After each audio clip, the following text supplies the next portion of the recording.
PM Narendra Modi G7 सम्मेलन में हिस्सा लेने के बाद जर्मनी से संयुक्त अरब अमीरात के लिए रवाना हो गए। पिछले 2 दिन पीएम मोदी ने G7 देशों के प्रमुख नेताओं से मुलाकात करके कई मुद्दों पर चर्चा की। पीएम मोदी ने एक वीडियो शेयर करके जर्मनी और वहां के लोगों का जोरदार स्वागत के लिए धन्यवाद भी दिया और इसके साथ ही उन्होंने जर्मनी के साथ संबंध नई ऊंचाई तक पहुंचने की उम्मीद भी जताई।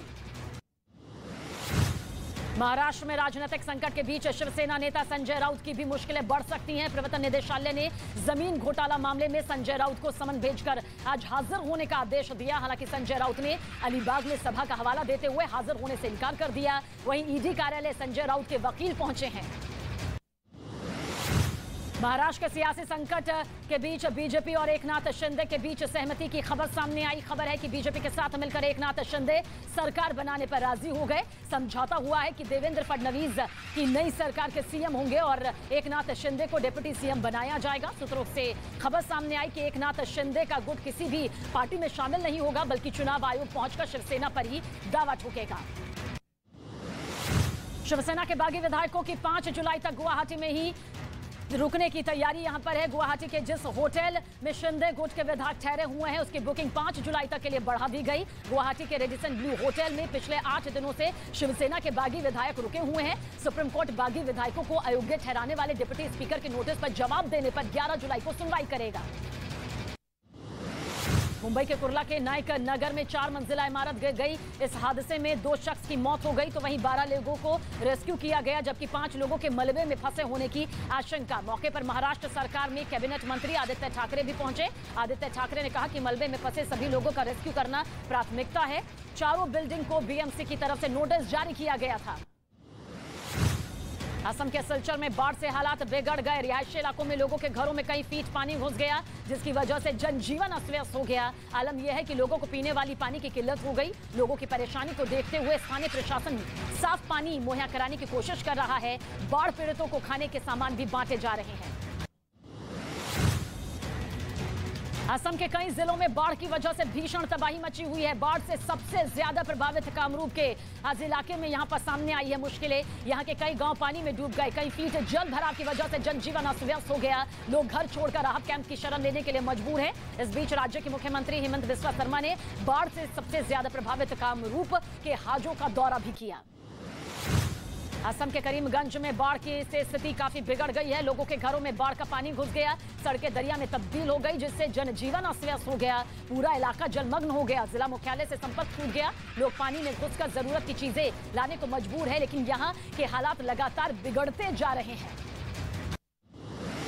बिहार के अररिया में सिकटी में फिर से नूना नदी उफान पर है और इससे सड़कों पर 2.5 से 3 फीट तक पानी आ गया। निचले इलाके के कई गांव पानी में घुस गए हैं। साथ ही साथ तेज बहाव की वजह से पानी बहने से आवागमन बंद हो गया। बारिश की वजह से पूरे इलाके में बाढ़ जैसे हालात, लोगों को कई तरह की दिक्कतों का सामना करना पड़ रहा है। मध्य प्रदेश के रायसेन में कच्चे मकान की दीवार गिर गई। इस हादसे में 3 बच्चों सहित 4 लोगों की मौत हो गई, जबकि 4 लोग जख्मी हुए। हादसा तेज बारिश की वजह से हुआ। घटना की खबर मिलने के बाद डायल 100 पर फोन किया गया, जिसके बाद ये मौके पर पहुंची। घायलों को एम्बुलेंस से सिलवानी सिविल अस्पताल पहुंचाया गया। सीएम शिवराज सिंह चौहान ने ट्वीट कर दुख भी जाहिर किया। सिद्धू मूसेवाला हत्याकांड केस के मुख्य आरोपी और गैंगस्टर लॉरेंस बिश्नोई को एक अन्य मामले में अमृतसर कोर्ट में 8 दिन की पुलिस रिमांड में भेज दिया गया। पुलिस रिमांड खत्म होने के बाद कड़ी सुरक्षा के बीच लॉरेंस को अदालत में पेश किया गया, जहां उसे 6 जुलाई तक पुलिस कस्टडी में भेजा गया। कोर्ट ने पुलिस की मांग पर अब तक लॉरेंस बिश्नोई की 3 बार कस्टडी बढ़ाई है। सिद्धू मूसेवाला हत्याकांड की जांच में नई जानकारी सामने आई। आरोप है कि हथियारों की सप्लाई भटिंडा के एक पेट्रोल पंप पर एक गाड़ी के जरिए की गई थी। पेट्रोल पंप की सीसीटीवी फुटेज सामने आई, जिसमें दिखाई दे रहा है कि कार में मूसेवाला के हथियारों की सप्लाई किस तरह से हथियारों के जरिए की जा रही है। और कार में 4 लोग दिखाई दे रहे हैं जिन्होंने इस पेट्रोल पंप पर तेल डलवाया था। पुलिस ने जांच में पाया कि कार दिल्ली की है। यूपी के फतेहपुर जिले में एसपी नेता हाजी रजा और गैंगस्टर शेख एजाज बॉक्सर की 7.5 करोड़ की संपत्ति को प्रशासन ने कुर्क किया। दोनों पर गंभीर धाराओं में केस दर्ज है। पुलिस के मुताबिक हाजी रजा और उनके समर्थकों पर 2022 में पहला मुकदमा सदर कोतवाली में गैंगस्टर एक्ट के तहत दर्ज हुआ था। कई मामलों में पुलिस ने चार्जशीट भी लगाई। बिहार के हाजीपुर में बेखौफ अपराधियों ने सरेआम ज्वेलर्स की गोली मारकर हत्या कर दी। दुकान में घुसे नकाबपोश अपराधियों ने चेन खरीदने के बहाने हत्या की वारदात को अंजाम दिया और इस वारदात को अंजाम देकर इत्मीनान से फरार हो गए। हत्या का सीसीटीवी फुटेज सामने आया। यह वीडियो 22 जून का बताया जा रहा है, जिसके आधार पर पुलिस मामले की तफ्तीश में जुट गई है। आरोपियों की तलाश तेजी से की जा रही है। बिहार के नालंदा में जमीन विवाद में 2 गुटों में जमकर मारपीट हुई। दोनों तरफ से जमकर लाठी डंडे चले, जिसमें 6 लोग गंभीर रूप से जख्मी हुए। सभी घायलों को इलाज के लिए अस्पताल में भर्ती करवाया गया। मामले की जानकारी मिलने के बाद पुलिस मौके पर पहुंची और जांच में जुट गई।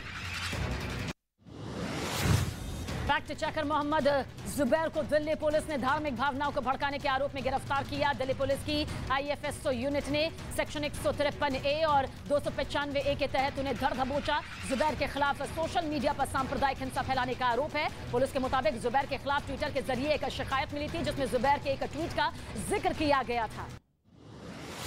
देश भर में कल के मुकाबले आज कोरोना के केस में कमी दर्ज की गई। पिछले 24 घंटे में कोरोना के 11,793 मामले सामने आए। कोविड से 27 मौत हुई। देश में एक्टिव कोरोना के मामलों की संख्या 96,700 है। पिछले 24 घंटे में कोरोना के 9,486 मरीज ठीक हुए और अब तक देश में कुल 86 करोड़ कोरोना टेस्ट किए जा चुके हैं। रूस यूक्रेन से जुड़ी जंग पर बड़ी खबर सामने आई। क्रेमेचक में शॉपिंग मॉल पर मिसाइल दागी गई, जिसमें 16 लोगों की मौत हुई तो वहीं 59 लोग जख्मी हुए। हमले में यूक्रेन के राष्ट्रपति जेलेंस्की ने रूस को आड़े हाथों लिया। आरोप है कि वहां रूस ने मिसाइल गिराई थी, जिससे पूरा का पूरा शॉपिंग कॉम्प्लेक्स तबाह हो गया था, जिसके बाद मलबे में कई लोगों के दबे होने की आशंका जताई गई। अमेरिका के एक ट्रक में 40 लोगों का शव मिलने से हड़कंप मच गया। ये सभी लोगों की मौत दम घुटने से बताई जा रही है। घटना अमेरिका के टेक्सास शहर की है।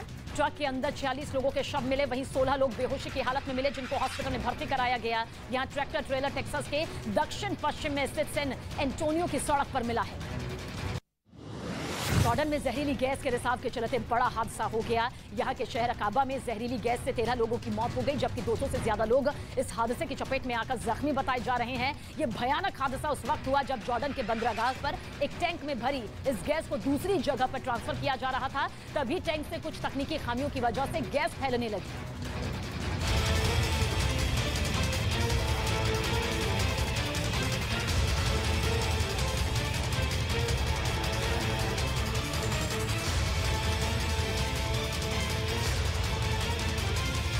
पुलिस रिमांड 6 तक रहेगा।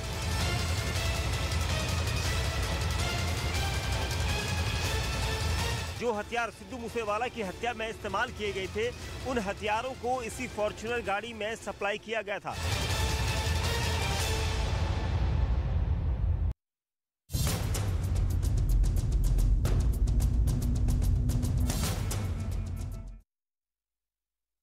और चलिए अब बात करते हैं मूसेवाला हत्याकांड की। मूसेवाला हत्याकांड की जिम्मेदारी लेने वाला गैंगस्टर लॉरेंस बिश्नोई एक ऐसी कड़ी है जिससे पूछताछ का मतलब कई अहम सुराग हाथ लगना है, क्योंकि उसके गुनाहों की फाइल इतनी ज्यादा मोटी है कि एक पन्ना अगर टटोला जाए तो सिर्फ मूसेवाला ही नहीं, और भी ऐसे तमाम राज बेनकाब होंगे जो अब तक पर्दे में रहे। और यही वजह है कि पुलिस लॉरेंस से जुड़ी हुई किसी भी कड़ी को छोड़ना नहीं चाहती है। इस स्पेशल रिपोर्ट में देखिए कैसे लॉरेंस बिश्नोई का नया राजदार सामने आया।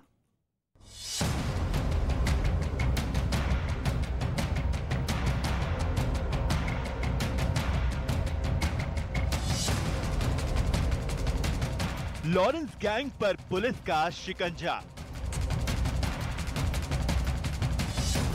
मूसेवाला हत्याकांड से जुड़े नए सबूत की तलाश।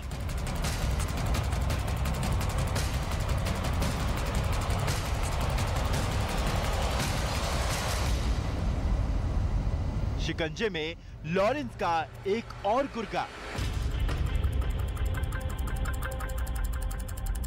लॉरेंस बिश्नोई की क्राइम फाइल्स